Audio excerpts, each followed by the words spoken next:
All righty. When we ended last week, we were finishing up with chapter 9, verses 11 to 15. And Paul says that the Corinthians anticipated generosity in contributing to this collection for the needy Jewish Christians in Jerusalem. That will not only meet the material need of those saints, but it will also produce much thanksgiving to God. So God will be glorified for the Corinthians' faithfulness to the gospel as evidenced in their generosity toward needy saints. That will redound to God's glory. And Paul envisions that the grace of God that produced their generous giving, that will deepen their unity and the bond of fellowship between the Jewish and the Gentile Christians. So I've said that this collection has great theological significance because it's a collection from Gentiles going to the Jewish Christians in Jerusalem. And it's one thing for them to recognize, yes, theologically we are one in Christ, Gentiles and Jews and that kind of thing. But Paul is seeing that when they receive this collection, this tangible expression of unity and love from the Gentile Christians, that they will, that this will strengthen this bond and the unity they have in their fellowship. And they will long for, the Jewish Christians who have received this will long for the Gentile brothers and sisters in the prayers they make on their behalf. So it will it will make it more real, is how I read what Paul is saying. It will fortify that unity and that bond. And then Paul ends this section with praise or thanks to God for his indescribable gift, which is probably referring to God's grace generally and to the gift of his Son specifically. Everything of value is due to God's giving. Every good gift comes from above. Everything of value is due to his giving. And in fact, we see in Romans, which is written a couple years later, we see in Romans chapter 15, verse 25 and 26, it's written a couple years later, around AD 57. It's written from Corinth, and it shows that the Corinthians did indeed contribute to the collection. So Paul actually brings this to fruition. Now, I mentioned in the introduction, so that's in chapters 8 and 9, Paul is focusing on their participation in the collection. He does so out of the encouraging news he got from Titus when Titus met up with him in Macedonia after he'd taken the tearful letter or the severe letter to them. And so he says, okay, so now we'll bring this to completion. Chapters 8 and 9 deal with that. I mentioned in the introduction that we don't know how long it took Paul to write 2 Corinthians. We have this idea like he goes down and sits down at his writing desk and he knocks this thing off in a few hours or something. We don't know that. Paul can be dictating, and he can have thoughts, and he can dictate for a while, and who knows what other demands Paul has on his time. Then he continues with that letter through these different sections, says what he wants to say. It seems pretty clear to me that something happens, new information arrives after Paul finishes chapter 9 and before he goes into chapters 10 through 13. Something has happened. And Paul, it seems here that he has, in this interim, after completing chapter 9, that he receives some more bad news about the church back in Corinth after he finished chapter 9. His opponents there, they had at least the way it seems, that they had because he's very upbeat after getting this report from Titus. He's very encouraged. He's going ahead and saying, go ahead, let's finish up, bring to completion your participation, that kind of thing. Then the tone changes in chapters 10 through 13. And it seems that his opponents there in Corinth had launched a counteroffensive against him after Titus's successful visit there. Titus had gone there with the severe letter, very successful. He reports that to Paul, and it seems that after that, the empire strikes back. These opponents then come, have this counteroffensive, and they were bringing people under their authority. They were being successful And news of this reaches Paul after he has completed chapter 9. And verses 10 to 13 of 2 Corinthians, there Paul is in the most critical situation in his relationship with the church in Corinth. Okay, and you'll see that you're familiar with it anyway, but we'll see it as we go through. Paul says in chapter 10, verses 1 to 6, "Now I myself, Paul, appeal to you by the gentleness and graciousness of Christ, I who in person am humble among you, but when absent am bold towards you.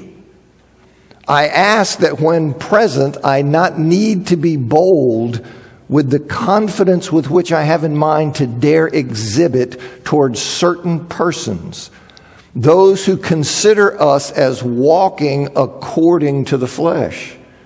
For though walking in the flesh, we do not wage war according to the flesh. For the weapons of our warfare are not fleshly, but are powerful by God for the demolition of strongholds. We demolish reasonings and every high thing rising up against the knowledge of God. Take every thought captive for obedience to Christ, and are ready to avenge every disobedience when your obedience is complete." So Paul's opponents there in Corinth, these Judaizing intruders and their allies, they apparently charged that, look, when Paul was in Corinth, when he was there personally, he was timid, he was ineffectual, he was unimpressive, he was pretty much a dud. But when he's at a safe distance, he plucks up his courage and he writes very powerful and forceful letters. You see, so this is what they're saying, and they're going to use this to try to taint Paul. Here's what David Garland says in his commentary. He says, "He was, as it were, only a paper apostle. By contrast, the intruders appeared to embody the very apostolic ideals that Paul's detractors claimed Paul, lacked. They displayed a more commanding spiritual presence, spoke with greater eloquence, and flashed more conspicuous evidence of divine authority. To use an image from a popular film, some in Corinth had been inclined to regard Paul as if he were the Wizard of Oz when he was finally exposed as a fraud. The wizard frightened people when he hid behind his curtain, pulling levers and projecting a menacing image on a large screen with now noisy sound effects. But he turned out to be bumbling and timorous when met face to face without his elaborate props to shield him. To their mind, Paul cuts a sorry figure when he's present with them and only dares to browbeat them in letters when he's safely out of reach." Okay, so you just see how, so they're making hay out of this, and they're trying to convert this. First they're claiming that, and then they're trying to use that to diminish Paul. And in appealing to them by the gentleness, he says, "I appeal to you by the gentleness and graciousness of Christ." Paul demonstrates there that his letters are not invariably bold, right? I'm appealing to you by the gentleness and graciousness of Christ. But more importantly, I think, in saying that, he reminds the Corinthians that what they consider conduct unbecoming an apostle, see, weakness and servility, those things were in reality, those were virtues exemplified by Christ. You see, you've come now to the very things about Christ, gentleness and graciousness, weakness and servility, how Paul is there and trying to serve them. Well, you're now taking that as a strike against me. Like Christ, Paul exhibited, when he's there, he exhibited patient restraint and forbearance in dealing with them. He does that everywhere. Paul always responds to the situation with what he believes is the best for the cause of Christ. And situations and circumstances vary. How you react to this is one way. How you react to something else is different. And so that's what Paul's, he's not just a one-note song.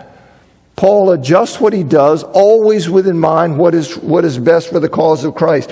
But by embracing this worldly, triumphalist perspective on proper character and behavior, what the Corinthians were in effect doing, they were rejecting, or at least ignoring, the character of the Lord Jesus in jumping Paul for these things. And Paul's appeal is that the Corinthians exercise the necessary discipline to condemn, to bring to repentance, and if not, to disfellowship. He insists and urges them to exercise the necessary discipline against these Judaizing intruders, these certain persons. To go ahead and exercise that against them, so that when he comes back to Corinth, he won't have to take the strong action that he is anticipating taking against them. As you see in verse 6, are ready to avenge every disobedience. So he's telling them, you go ahead and take care of this and deal with them and discipline them and bring them to repentance or disfellowship them. So when I come, I won't have to do what I'm thinking I'm going to have to do. You will have taken care of it. And these people, his opponents, they consider Paul, he says, towards certain persons, those who consider us as walking according to the flesh. They say that Paul walks according to the flesh, perhaps meaning that this conflict they allege, this dissonance between who he is in person and who he is in his letters, well, that was indicative of an unspiritual person. You see, this dissonance that they're claiming, it shows an unspiritual person. It shows somebody who's duplicitous, somebody who's scheming, somebody who's cowardly. See, they're trying to be something they're not really. They're putting on, and they're putting on to get over on you. So you can see how, having created this alleged dissonance, they're then exploiting it to taint Paul. And Paul says, it's as though Paul walks in the flesh. Right? He walks in the flesh in the sense that he lives in this world as a frail clay vessel that's subject to bodily weakness and death, right? We walk, we live in the flesh. But he and his companions, he says, we do not wage war according to the flesh. Meaning they do not resort to cunning and deception, to shameful and underhanded tactics, things that lack integrity. They don't act that way to gain the desired victory. Yes, you're opposing us and you're causing us to want to vindicate ourselves, but we will not be seduced by your opposition into fighting you in a way that lacks integrity. We won't do that. See, and that's kind of what they're saying about. You see this alleged dissonance between who he is in person and who. You see, it's duplicitous, it's cowardly, it's scheming, and Paul says nonsense. You see, that's not who we are, and that's not how we roll. On the contrary, see, rather than being fleshly, Paul says the weapons with which they fight are given power by God. They fight according to God's rules of engagement. That's how they fight, and they do so with an arsenal of divine weapons. That's how they conduct themselves. Now, Paul doesn't specify the weapons that he has in mind, but he previously referred to God's power working through him with weapons of righteousness in both hands.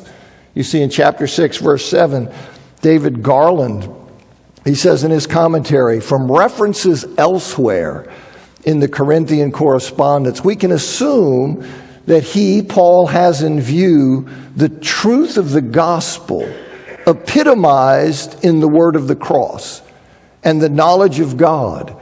Other spiritual weapons referred to in the New Testament, such as prayer, divine wisdom, and holy conduct, may also be assumed to be part of his arsenal. As Paul develops his argument in these chapters, however, he reveals that in God's hands, even his weakness becomes a mighty weapon through which God works powerfully, perhaps because it is so disarming.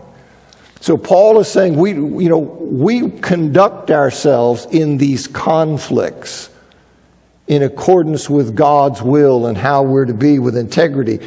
Paul says that his weapons, that they have power to demolish strongholds, well-fortified places.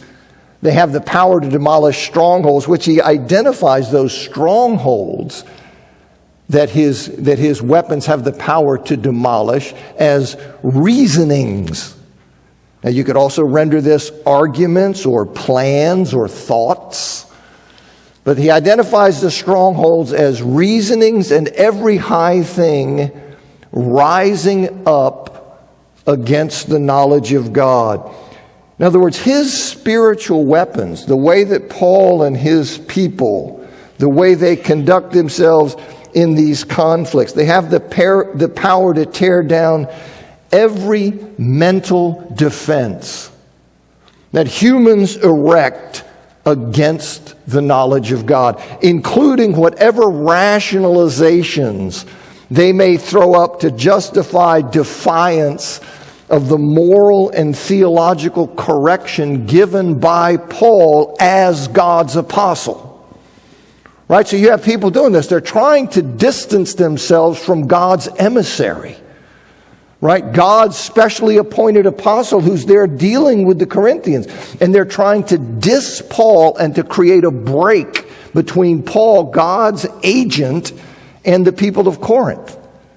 And so Paul is saying, listen here, he has the tools with which he engages, has the power to break down all of these things, including whatever rationalizations may get thrown up to justify what you're trying to do, your defiance of the correction that I'm giving to you. I'm speaking to you, I'm correcting you. You're trying to lead these people off to say, don't listen to Paul. What does he know?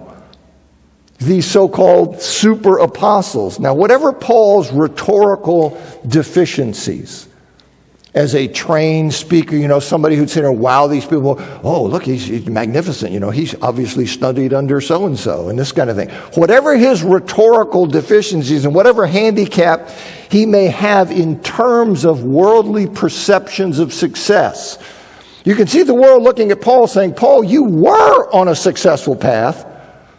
Right? You were being schooled to become a rock star in academia. You were going to go and you were going to be, just a super rabbi and everybody. And now look at you.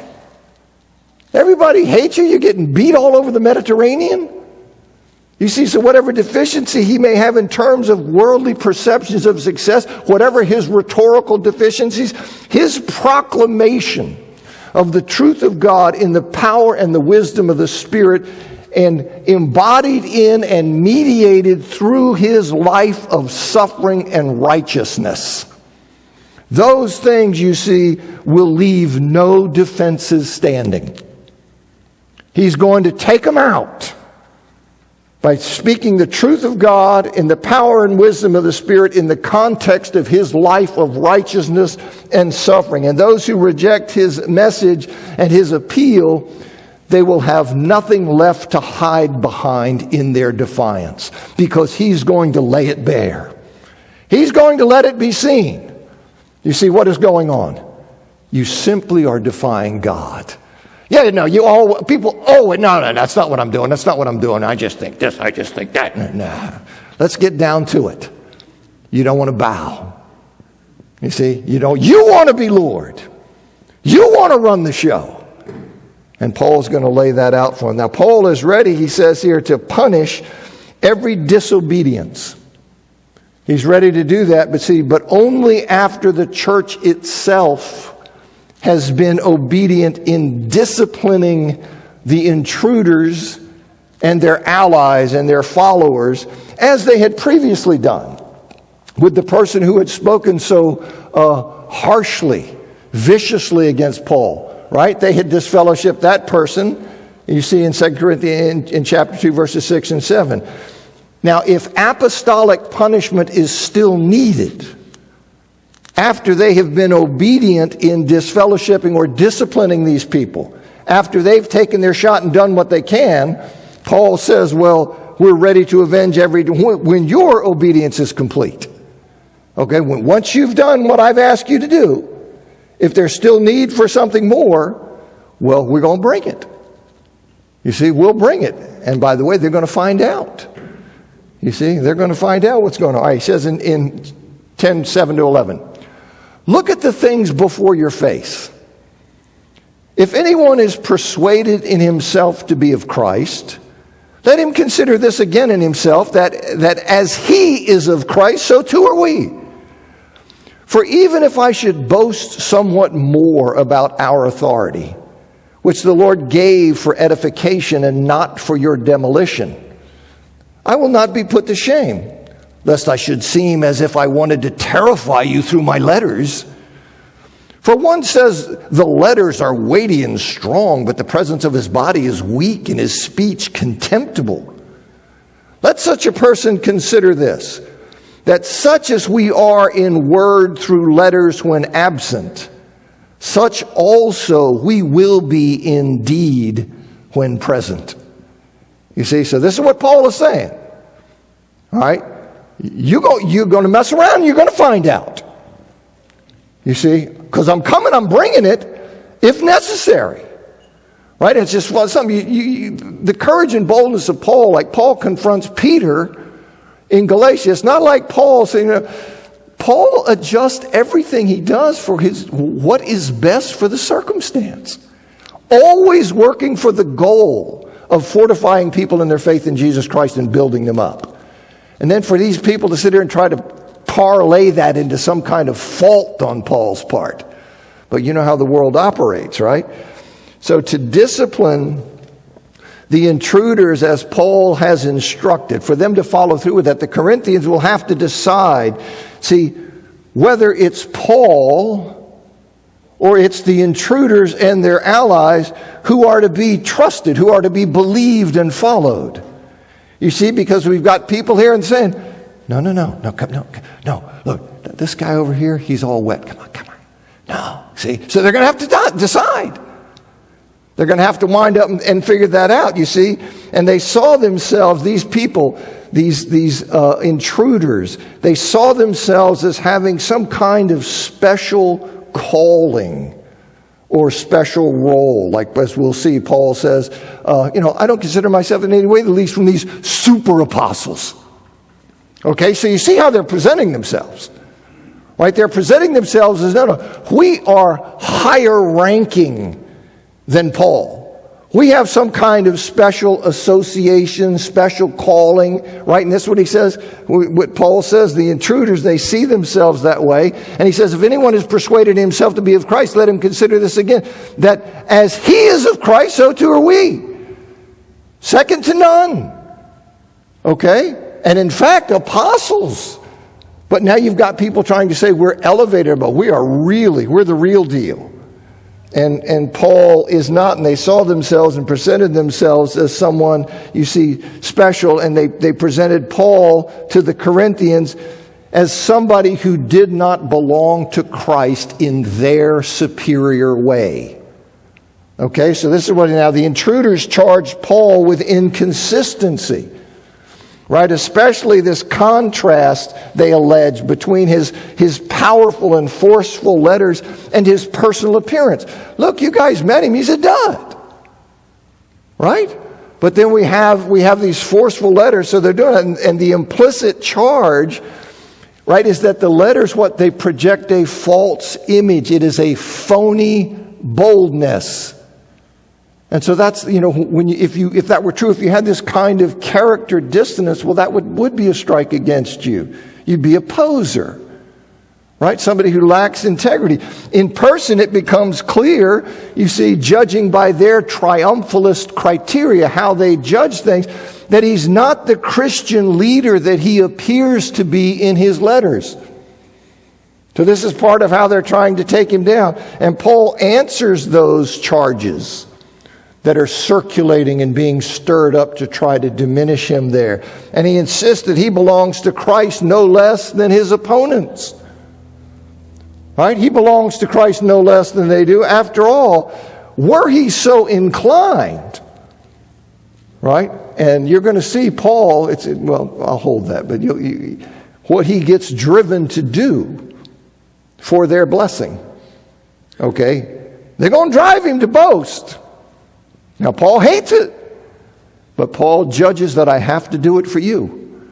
Okay? You drove me to this, but now listen up, okay? But he's coming to that. But here he says if he were inclined, he could boast about the authority the Lord had given him. And if he did, he wouldn't be put to shame. He wouldn't be disgraced. In other words, his boasting would be substantiated by the facts. For the authority Christ gave him, that was for the central purpose of building up believers. And everybody knows that he founded the church in Corinth, that he built those Christians up in the faith, and that he had protected them from errors. And the self-proclaimed apostles, these people who are now there stirring up this trouble, they've simply introduced friction and pulled the church down. So Paul says, if I wanted to boast about it, I could boast about the authority the Lord gave me. I wouldn't be put to shame. I'd be borne out. Right? The authority he gave me for building up. And Paul says he will not boast of this authority, because if he does, he says, lest I should seem as if I wanted to terrify you through my letters. Okay, so that's what they're claiming. He says, I could go into, I could tell you. Right? But then somebody will go, oh, look, see, he's doing this stuff again.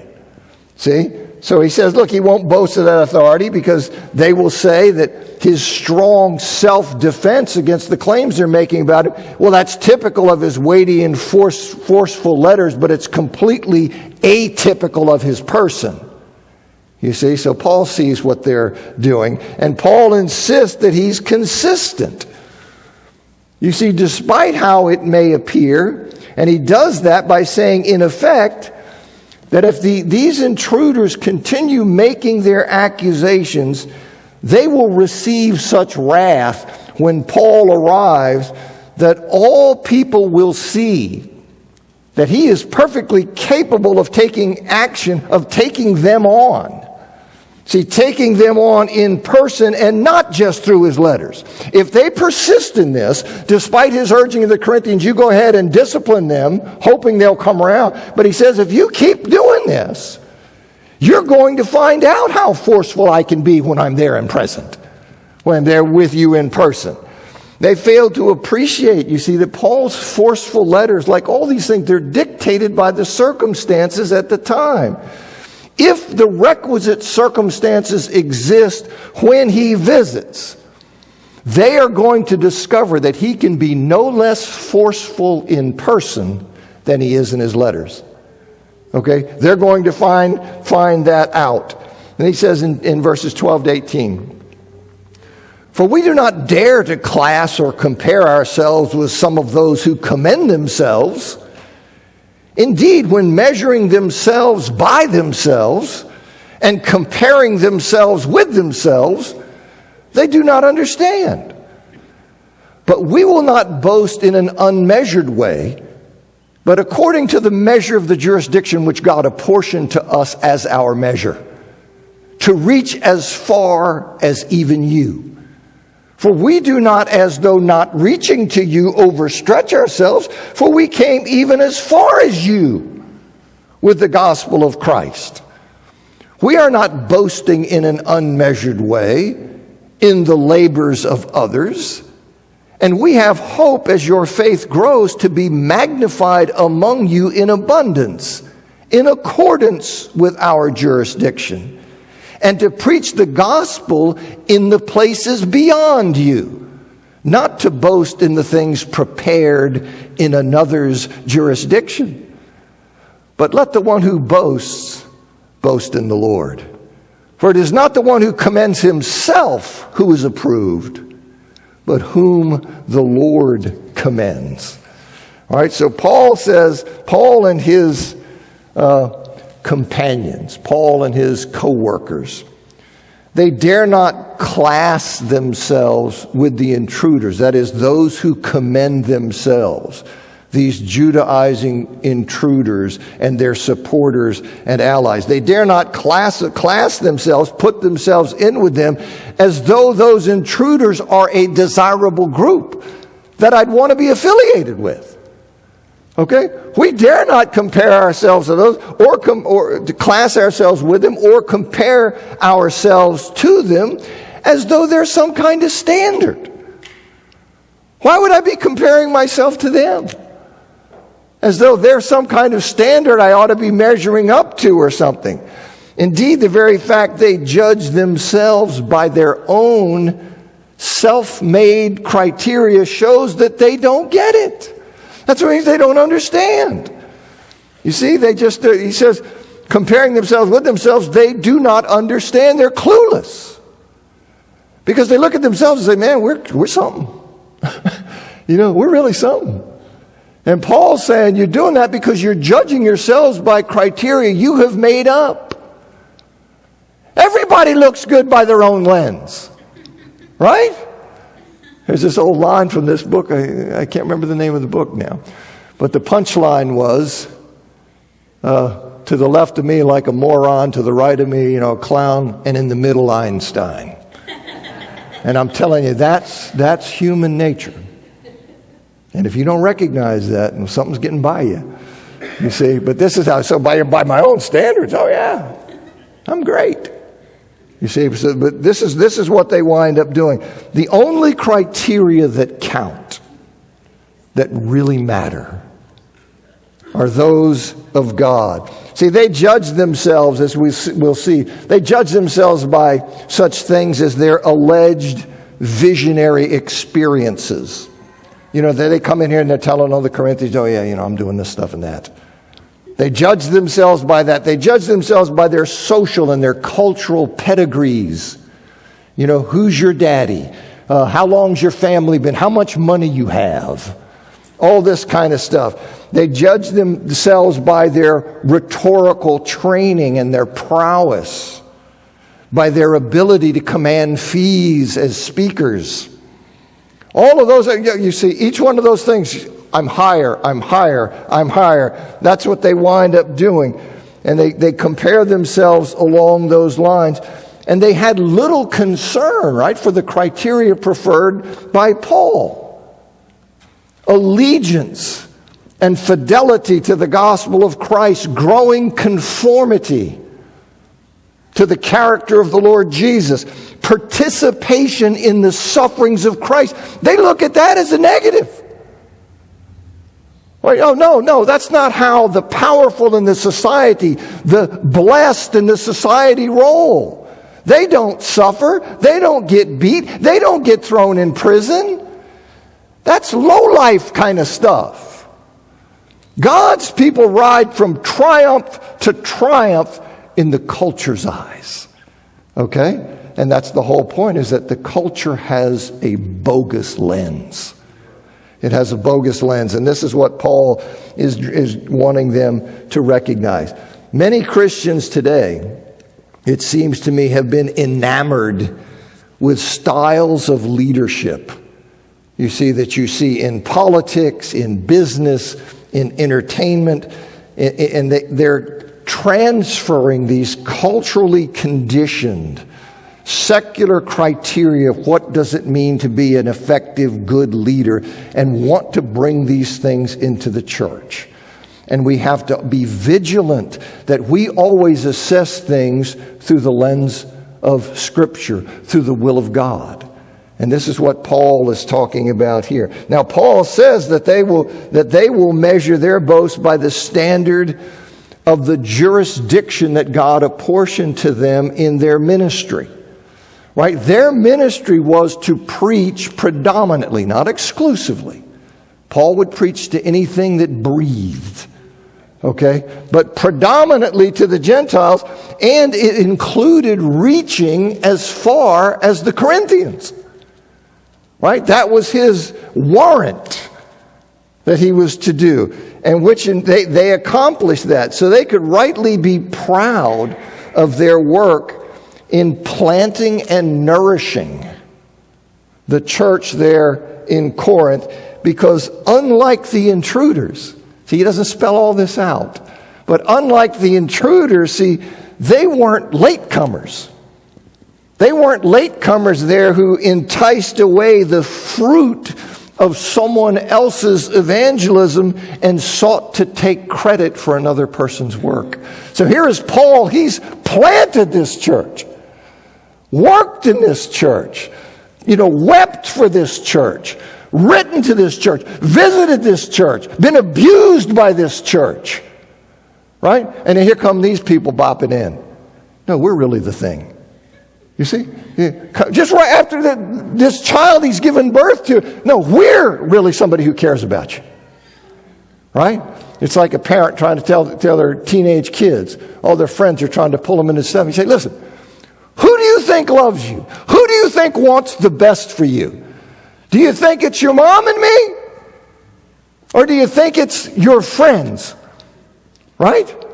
And it's the same idea. Here these guys, they come in and they're trying to do damage. And they're trying to do damage here. And Paul says, listen, this is what they're doing. They're just coming in. They're Johnny-come-latelys. They're trying to take credit for other people's work. And they're actually harmful. They hope that they will again be magnified among the Corinthians. That they will again recapture their loyalty and allegiance. Again, not because Paul's ego tripping. It is because of who Paul is in God's plan. Paul is not like one of us. Paul is an apostle, called by God, empowered by God. And so that's why it's important that they be loyal, but he hopes that they will again be magnified, that they will again, get the loyalty of the group there, that they will again join them, and that they can then reach out beyond even them, carrying out the mission that God had given them. So he wants to have them back to where they trust in Paul, understand who Paul is, and accept him for that, and then he's got his eyes out beyond them. Okay, so we'll head out beyond that. And Paul understands quite well that the only acceptable boasting is boasting in the Lord. Right? Paul would boast in what God had done for him in the cross. He would boast about that, and he would boast for what God had done through him by the Spirit, but he would not boast about his talent, his wealth, his power, his wisdom, his eloquence. All of these things that these people in Corinth, see, growing up in this Greco-Roman triumphalist culture that would look at and say, this is what defines successful and powerful and these kinds of things. I am this, I am that, I was trained here, I did this and that. Paul says, I'm not boasting in any of that. Now, if the Lord uses me to reach dying people, I will boast in that. You see, so this is what he's telling. And it's so crucial, because what matters most is in God's universe is whether God approves of us. Let the one who boasts boast in the Lord, for it's not the one who commends himself. Right? You think God's going to sit here and say, hey, okay, here, listen, here's what I'm interested in. Ashby, what do you think of yourself? How do you see yourself? Right? What matters is, how does God see me? Right? That's what he says, who is approved, but whom the Lord commends. And these people are missing that. All right, chapter 11. I heard that bell, so we're going to hustle. I would that you put up with me in a little bit of foolishness, but you're indeed putting up with me. For I'm jealous for you with a jealousy of God. For I betroth you to one husband in order to present you as a pure virgin to Christ. But I fear lest somehow, as the serpent quite deceived Eve by his craftiness, your thoughts should be seduced from the sincerity and the purity. It's in brackets because there's a textual issue. Whether that's included, it's probably included. Okay. Which is due, be seduced from the sincerity and the purity which is due to Christ. For if the one who comes preaches some other Jesus, whom we did not preach, or you receive another spirit which you did not receive, or another gospel which you did not accept, you put up with it well. That's no problem for you. For I consider myself to have been in no way inferior to the super apostles. Even though I'm untrained in public speaking, I'm certainly not in knowledge. Rather, in every way, we have shown this to you in all things. Now, Paul has repeatedly insisted to the Corinthians that self-commendation is worthless. It's worthless. You can see it in 3:1, 5:12, 10:12. But the situation that he is facing, it appears to demand that he stoop to what he condemns, at least on the surface, if he's going to preserve his converts. In other words, Paul absolutely cannot stand the idea of talking about himself. But if he's put into a situation that I must do that to bless you and to preserve you, well, then I will bite that bullet and do it. But I'm doing it not because on my own I want to do this, but because you've put me in a situation to make me necessary to say these things for your benefit. You've driven me to that. R.V.G. Tasker, he says, Paul is very conscious that it is no business of an apostle, or indeed of any Christian, to praise himself. Such self-commendation is only justified in the present instance, because his affection for his converts is so great. I'm still going to finish reading. Because his affection for his converts is so great that he will go to almost any length to prevent them from becoming dupes of unscrupulous men and to keep them loyal to Christ. So Paul is gearing up because he's going to go into he's going to put some stuff out there about himself. But he's laying the context of why he loves the people like that. Thanks for coming.